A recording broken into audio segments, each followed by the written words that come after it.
Oke, assalamualaikum warahmatullahi wabarakatuh. Apa kabar kalian? Baik-baik saja tentunya. Kita masih belum diizinkan untuk melakukan pembelajaran tatap muka secara full, maka kita akan melakukan pembelajaran daring kembali. Oleh sebab itu, pada pertemuan ini, Pak Agus sengaja juga memberikan sebuah video tutorial video pembelajaran ini agar kalian lebih mudah untuk memahaminya, karena dengan video ini kalian bisa mengulang kembali apabila masih kurang jelas. Baik, pada pagi ini kita akan membahas tentang opini publik, ya, membangun opini publik. Apa sebenarnya yang dimaksud dengan opini publik itu? Ya, dari opini publik saya kutip dari Santoso Sastroputro yang ditulis pada tahun 1990. Ya, opini publik ini merupakan suatu yang digunakan untuk menunjuk ke pendapat-pendapat kolektif sejumlah besar orang. Jadi maksudnya sebuah pendapat yang disetujui oleh banyak orang ini pada akhirnya akan menjadi opini publik. Yang kedua, Emersi Bogardus juga memberikan pandangannya. Apa yang dimaksud dengan opini publik itu adalah hasil pengintegrasian pendapat berdasarkan diskusi yang dilaksanakan di dalam masyarakat yang demokratis. Jadi pengertian publik, opini publik itu menurut Emory S. Bogardus itu merupakan hasil musyawarah, ya, di mana pandangan itu sudah disetujui oleh masyarakat dalam suatu diskusi yang demokratis. Ya, jadi yang sengaja dibangun dari hasil musyawarah. Ya. Kemudian dari Catlip dan Genter yang dikutip oleh Sastroputro juga, ya, opini publik ada sejumlah akumulasi pendapat individu, jadi gabungan pendapat-pendapat individu tentang suatu isu dalam pembicaraan secara terbuka yang mempunyai pengaruh terhadap sekelompok orang. Jadi pandangan individu yang diperkuat oleh individu yang lain ini memberikan dampak atau pengaruh pada masyarakat luas atau sekelompok orang. Ini bisa juga menjadi sebuah opini publik. Ya, kemudian menurut Clyde yang dikutip oleh Sumarno, ya, opini publik ini merupakan penilaian sosial mengenai suatu masalah yang penting dan berarti. Jadi sebuah penilaian. Ya, dikatakan Sumarno, dikatakan Clyde dan Sumarno itu merupakan penilaian maksudnya. Ya, penilaian apa? Berdasarkan proses pertukaran yang sadar dan rasional oleh khalayak. Jadi hampir sama dengan yang tadi, didasarkan pada diskusi. Jadi kalau Sumarno ini mengistilahkan pertukaran pendapat yang dilakukan secara sadar, jadi hampir sama ya. Nah, kemudian menurut Idris dan Proto ya, yang dikutip oleh Susanto pada tahun 1985 itu menyatakan bahwa pendapat harus dinyatakan terlebih dahulu. Ya, jadi pendapat itu harus dinyatakan terlebih dahulu agar dapat dinilai sebagai opini publik. Jadi dikenalkan dulu pada masyarakat. Nah, ini jadi disebar pada masyarakat, kemudian lambat laun karena dikenal maka dia akan menjadi opini publik. Nah, hal ini disebabkan karena suatu yang belum dinyatakan itu belum bisa disebut sebagai opini karena belum mengalami proses komunikasi. Jadi kalau dibatin saja tidak bisa akan menjadi opini, maka harus dikenalkan dulu. Pendapat itu harus dikenalkan dulu, dikenalkan pendapat orang lain. Nah, akhirnya ketika masyarakat itu mengenal, maka itu menjadi opini publik. Nah, ini menurut Susanto yang dikutip dari Iris dan Proto. Nah, selanjutnya Iris dan Proto ini menambahkan bahwa suatu isu itu akan menjadi isu sosial, apabila ia menyebabkan orang lain akan membentuk pendapatnya. Nah, dari isu-isu yang dikenalkan dulu itu, orang yang menerima akan membentuk pendapat-pendapatnya dan menyatakan atau memberikan tanggapan atas persoalan yang dibahas oleh pendapat itu. Nah, ini akan menjadi sebuah opini publik. Nah, artinya dengan demikian yang dimaksud dengan opini publik itu merupakan opini yang mengandung unsur-unsur sebagai berikut. Ya. Unsur apa saja? Yang pertama, adanya masalah atau situasi yang sifatnya kontroversial. Ya, masalah atau situasi yang sifatnya kontroversial, jadi mengandung perbedaan pendapat. Ya, kalau tidak mengandung perbedaan pendapat mungkin sulit untuk menjadi sebuah opini publik. Ya.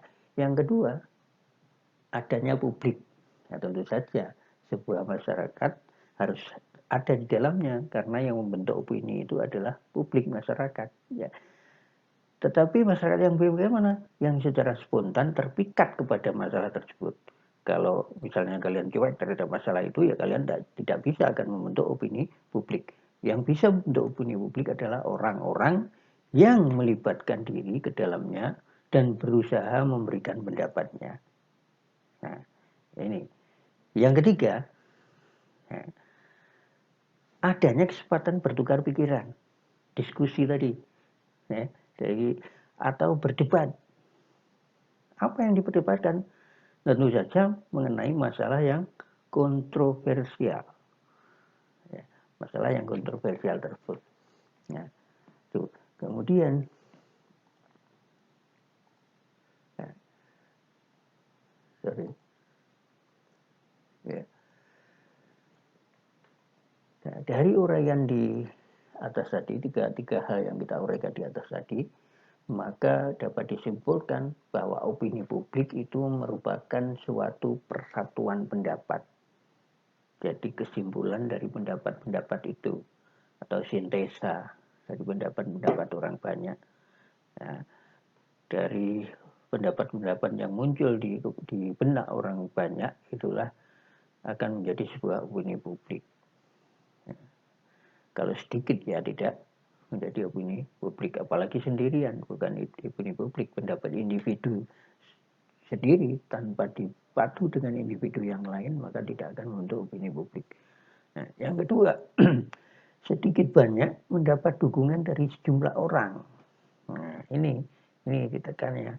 Kalau misalnya kita berpendapat, ya, kemudian tidak mendapat dukungan dari orang, mustahil akan menjadi opini publik. Ya, suatu pendapat didukung oleh orang lain, banyak orang, nah akhirnya orang bersikap terhadap permasalahan itu. Maka masalah itu akan menjadi opini publik. Yang keempat, opini publik itu merupakan kesatuan perasaan emosi. Ya, jadi adanya persatuan perasaan dan emosi dan akal. Mengapa demikian? Karena opini itu mudah berubah misalnya dari satu menjadi tidak, dari setuju menjadi tidak setuju. Sangat mudah. Apalagi di bidang politik. Ya, sangat mudah. Ya, gitu. Sangat mudah berubah. Jadi opini itu bisa juga untuk menjajaki seberapa jauh masalah itu mendapat sambutan dari masyarakat. Nah, ini. Maka opini itu sangat mungkin untuk berubah. Yang kelima, nah opini publik dapat dibentuk dan karena opini itu bukan suatu fakta, maka belum tentu benar. Ya, sekali lagi, opini itu kan pendapat, jadi bukan fakta, maka bisa berubah-ubah. Nah, oleh sebab itu bisa juga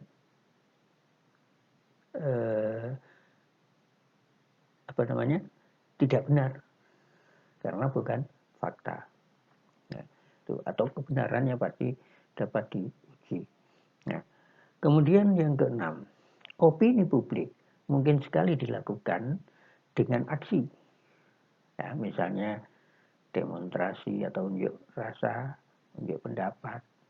Ya, kalau sekarang ini di dunia medsos kan banyak dikenal dengan istilah buzzer. Ya, buzzer inilah yang menyebarkan opini kepada masyarakat. Ya, dia membentuk, mengenalkan pendapat itu sehingga menjadi opini. Karena banyaknya yang mengenalkan, yang di dalam dunia medsos disebut dengan buzzer ini, maka akan menjadi sebuah opini. Nah, kemudian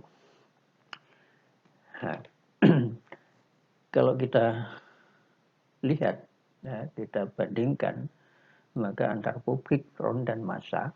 Nah, publik sering diartikan umum, namun arti ini juga belum menemukan bentuk yang pas. Ya, kalau kita bandingkan, publik, dari publik ini, dari masyarakat ini, ada istilah opini publik, ya, atau pendapat umum. Ya. Ada istilah public relation atau hubungan masyarakat. Nah, ada istilah administrasi publik. Nah, ini diterjemahkan dari administrasi negara. Nah, kata publik di atas terlihat tumpang tindih, ya. Jadi tidak menentu kalau kita gabungkan dengan kata yang lain. Ya. Dalam maka untuk menghindarinya sebaiknya digunakan kata opini publik. Jadi bukan pendapat umum. Nah, bukan front, bukan massa, pendapat massa lain lagi nanti. Ya, maka di tiga istilah ini yang paling tepat untuk menyebut pendapat umum ini adalah opini publik. Ya, itu. Nah, menurut Karl Mannheim, publik itu adalah kesatuan banyak, sekali lagi, kesatuan banyak yang bukan berdasarkan interaksi perseorangan. Jadi kumpulan dari banyak orang, ya. Bukan hanya terdiri dari interaksi perseorangan orang seorang saja, tetapi dari banyak orang. Nah, tetapi atas dasar reaksi terhadap stimuli yang sama. Ya. Jadi interaksi dari banyak orang tersebut timbul karena adanya reaksi stimulus, ya. Stimuli penyebab yang sama. Ya. Jadi, nah, dalam publik mereka diinteraksikan oleh tujuan yang dipengaruhi oleh stimulus tertentu, nah, oleh faktor tertentu, faktor pendorong tertentu atau stimulan. Nah, oleh karena itu ada beberapa keistimewaan dalam publik ini. Ada beberapa keistimewaan dalam publik ini. Ya, yang pertama, punya tujuan atau maksud tertentu. Nah, tadi aku contohkan buzzer, menyebar berita, pasti juga mempunyai tujuan. Ya, itu membentuk opini publik itu pasti ada tujuannya. Ya, apalagi di dunia politik ini sangat kental dengan tujuan. Ya, tujuan. Ya, yang kedua, integrasi menyerupai sejenis organisasi. Nah, maksudnya, ya, pengintegrasian tersebut, ya, sama seperti membentuk sebuah organisasi. Jadi kalau sudah terintegrasi, nah, maka kuat opini itu. Nah, organisasi kalau sudah terbentuk maka juga kuat. Ya, namanya organisasi kan strukturnya sudah jelas. Nah, demikian opini kalau terintegrasi, ya strukturnya sudah jelas. Nah, tadi kan ada maksud tujuan yang ingin dicapai, maka pasti ada struktur tertentu. Nah, yang ketiga, anggota publik memainkan peran tertentu. Ya, anggota publik memainkan peran tertentu sebagai penonton, pendengar, atau pembaca. Ya. Jadi publik di sini mempunyai peran tertentu. Kalau tidak ada publik, ya tadi dikatakan tidak akan terjadi opini. Ya, itu. Jadi, nah itu jelas sekali. Di situ publik mempunyai peranan yang sangat penting di dalam membentuk sebuah opini. Nah, sesuai dengan Herbert Blumer, ya, publik adalah sekelompok orang yang tertarik pada suatu isu dan terbagi-bagi pikirannya dalam menghadapi isu tersebut. Nah, kalau Blumer ini membatasi publik itu yang mana? Publik yang terdiri dari sekelompok orang yang tertarik pada suatu isu itu. Nah, ini yang akan membentuk opini publik. Ya. Nah, mereka dikatakan itu terbagi-bagi pikirannya, nah, karena ada kontroversial tadi. Nah, fenomena itu kontroversial, maka akan terjadi perbedaan pendapat. Nah, dalam menghadapi isu itu, dalam menghadapi fenomena itu, maka akan terjadi semacam pandangan-pandangan. Pandangan-pandangan yang dianut oleh orang banyak tadi akan menjadi sebuah isu. Ya. Menurut Kingsley Davis, publik adalah sekelompok yang tidak merupakan kesatuan. Interaksi terdiri tidak langsung dengan alat-alat komunikasi tingkah laku publik pada tingkah laku individu.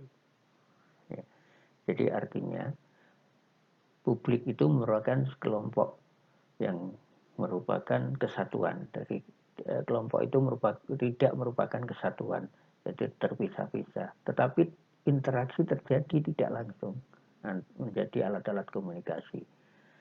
Jadi langsung menjadi alat komunikasi tingkah laku publik pada tingkah laku individu. Ya, jadi jelas di situ. Ya. Walaupun tidak merupakan kesatuan, tetapi terjalin dalam alat komunikasi tertentu. Nah, ini yang membentuk tingkah laku publik pada tingkah laku individu. Ya, itu. Nah, dengan demikian yang dinamakan publik dalam hal ini bisa diartikan sebagai publik adalah sekelompok individu yang tidak terorganisasi. Ya. Jadi publik adalah sekelompok individu yang tidak terorganisasi.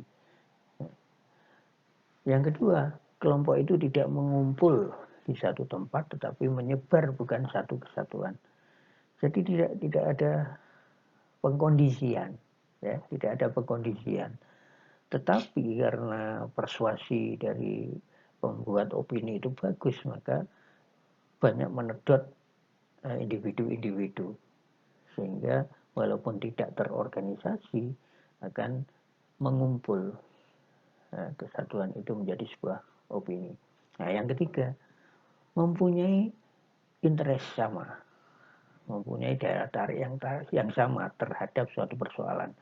Jadi orang-orang itu mempunyai kesamaan ketertarikan terhadap persoalan itu. Nah, kalau tidak mempunyai kesamaan, ya mereka tidak akan bisa membentuk opini.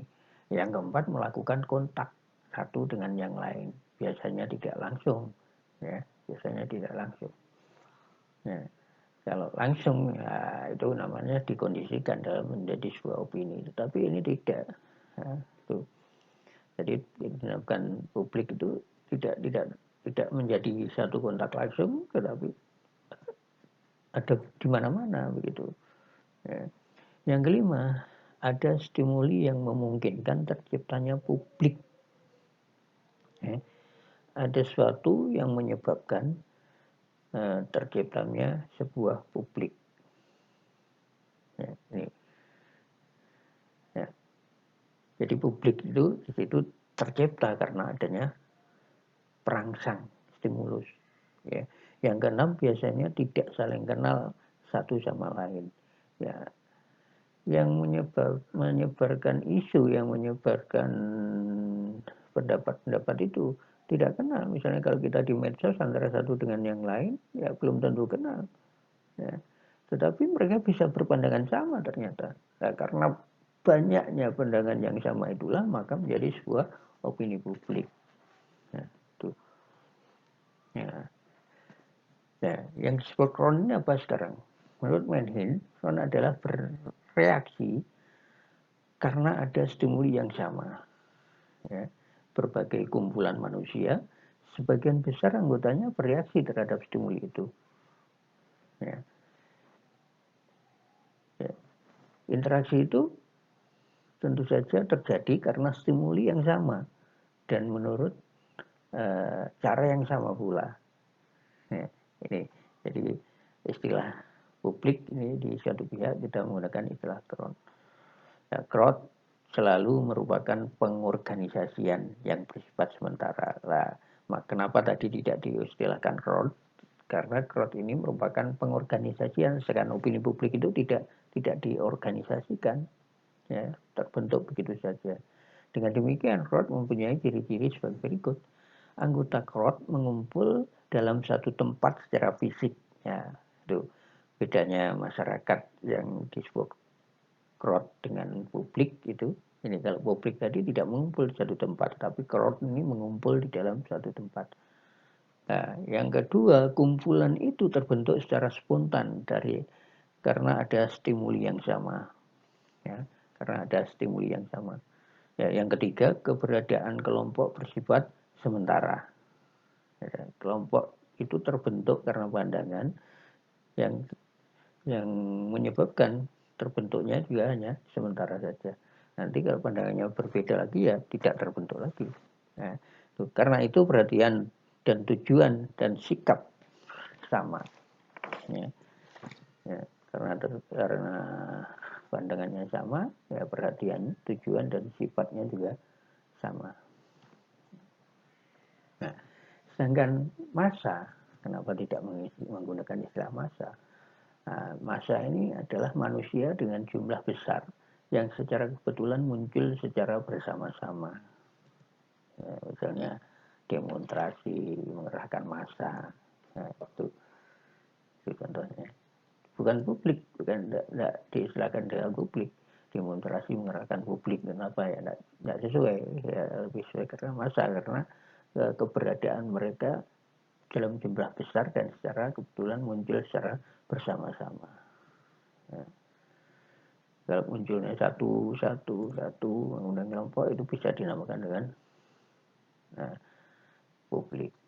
Sedangkan massa adalah sekelompok orang yang anonim, ya, tidak tanpa nama, ya, heterogen, sangat banyak jenisnya, emosional, ya, sangat dipengaruhi oleh emosi, irasional, bahkan kadang-kadang pendapatnya juga tidak masuk akal.